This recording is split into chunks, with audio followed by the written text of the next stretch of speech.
পৰিবহণ বিভাগৰ পৰিয়ালৰ তৰফৰ আপোনালোকলৈ ধন্যবাদ। লগতে আগন্তুক নতুন বছৰ আৰু ভোগালী বিহুৰ শুভেচ্ছা জনাইছোঁ।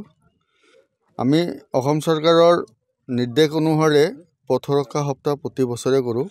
এই বছৰ আমাৰ মাননীয় মুখ্যমন্ত্ৰী হিমন্ত বিশ্ব শৰ্মা ছাৰে আমাৰ পথ দুৰ্ঘটনাৰ ওপৰত অধিক গুৰুত্ব আৰোপ কৰিছে। সেয়ে তেখেতে আমাক কৈছে আপোনালোকে সজাগ হওক, মানুহক এৱাৰনেছ কৰক। সেই উপলক্ষে আমি মাজুলীবাসীক সতৰ্ক কৰাৰ উদ্দেশ্যে আমি আগন্তুক নৱবৰ্ষ আৰু বিহুৰ আগতে আমি তেওঁলোকক মনত পেলাই দি আছোঁ যাতে তেওঁলোকে সুৰাপান কৰি গাড়ী নচলায়, উচ্চ স্বৰত যাতে ছাউণ্ড ছিষ্টেম নবজায়, দুচকীয়া মটৰচাইকেল চলাওঁতে যাতে দুয়োজনে হেলমেট পৰিধান কৰে, আপোনাৰ চাৰিচকীয়া বাহন চলাওঁতে যাতে ছিট বেল্ট ব্যৱহাৰ কৰে, যিকোনো ধৰণৰ যান বাহন চলাওঁতে যাতে মোবাইল ফোন ব্যৱহাৰ নকৰে আৰু অতি স্পীড দ্ৰুত গতি যাক কয় হাই স্পীডত যাতে কোনেও যান বাহন নচলায়। এইখিনি বাৰ্তা লৈ আমি ৰাইজৰ মাজত ওলাই আহিছোঁ।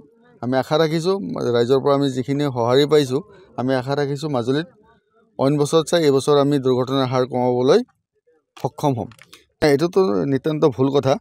আমি সাধাৰণতে অভিভাৱকসকল সতৰ্ক হ'ব হ'ল। কম বয়সৰ ল'ৰা ছোৱালীক আমি কেতিয়াও নিজৰ গাড়ীখন এৰি দিব নালাগে।